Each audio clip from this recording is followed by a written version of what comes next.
Mon métier est technicien en automatisme du bâtiment. Ma partie s'occupe de tout ce qui est paramétrage en fait, de systèmes domotiques pour l'automatisation et le maintien à domicile de personnes handicapées ou l'automatisme pour la gestion générale d'un bâtiment, gestion technique de bâtiment je dirais. C'est tout ce qui est paramétrage et programmation. Les différentes étapes sont la programmation qui se passe à mon bureau. Donc je réfléchis à ce qui a été demandé par le client et après en deuxième phase je vais sur le site. Généralement on travaille en binôme, il y a l'électricien qui fait l'installation électrique et moi qui arrive derrière pour tout ce qui est automatisme. Et je télécharge l'installation dans les produits. Ce que je préfère dans ce métier c'est vraiment la recherche de solutions pour des choses assez spécifiques, genre allumer une lumière qui ensuite 2 secondes après on ouvre le volet. C'est un métier où on touche vraiment à tout, le côté informatique, le côté électricité et le côté électronique, automatisme aussi. Le fait d'améliorer le quotidien d'une personne, c'est vrai que c'est quelque chose de gratifiant quelque part. On cherche à faire des économies par tous les moyens dans les bâtiments, donc la domotique je pense est un bon moyen.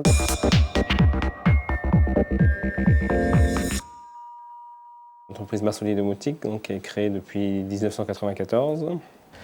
Et dès le départ, en fait, j'ai essayé aussi d'aller vers tout ce qui était automatisme pour personnes handicapées, qui ont réellement un besoin d'automatisme, en fait, d'aide technique pour vivre la vie de tous les jours. Le reste, en fait, c'est la domotique pour la gestion d'énergie pour les bâtiments tertiaires, qui est aussi avec de l'éco-construction. Nous, on va plutôt prôner la non-consommation que d'avoir des systèmes d'énergie qui consomment peu, quoi. On est plutôt à regarder le bâtiment et de savoir comment on ne consomme pas. Dans l'entreprise, en fait, nous suivons complètement le triptyque développement durable, en fait, hein, l'aspect social, économique et environnemental. Hein. On travaille en partenariat beaucoup avec les installateurs panneaux photovoltaïques pour vérifier en fait, combien par jour peut produire un panneau photovoltaïque et ensuite le remettre sous forme de courbe pour le client pour qu'il puisse vérifier le bon fonctionnement de son installation.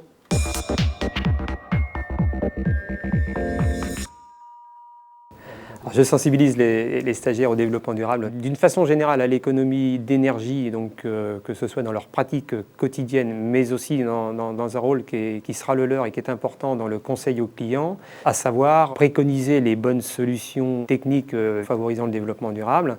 Le technicien aura vraiment un rôle de conseil important, ce qui veut dire qu'il faut qu'on leur donne une bonne culture technique, leur permettant d'argumenter correctement auprès des clients les solutions d'automatisme qui vont viser à faire des économies d'énergie relativement importantes.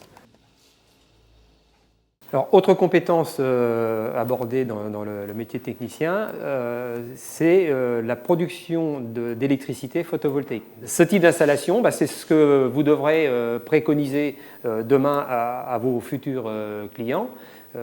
Donc de manière à ce qu'ajouter à des solutions d'automatisme, on ait un autre bras de levier par rapport au développement durable en produisant d'une façon propre de l'électricité. Être acteur du développement durable pour un technicien, une technicienne en électricité et automatisme du bâtiment, c'est, pour la dimension environnementale, trier les déchets de chantier, lampes, câbles, batteries. C'est utiliser des lampes à économie d'énergie lors des opérations de relampage. Pour la dimension économique, c'est récupérer et revendre les chutes de cuivre contenues dans les différents câbles courant fort et courant faible. C'est conseiller à son client des systèmes générant des économies d'énergie, gestion automatique d'éclairage, de chauffage, photovoltaïque, éolien, etc. Pour la dimension sociale, c'est mettre en œuvre les prescriptions de sécurité liées aux dangers du courant électrique et autres risques encourus sur le chantier. C'est respecter les prescriptions de pause relatives à l'accessibilité des personnes handicapées.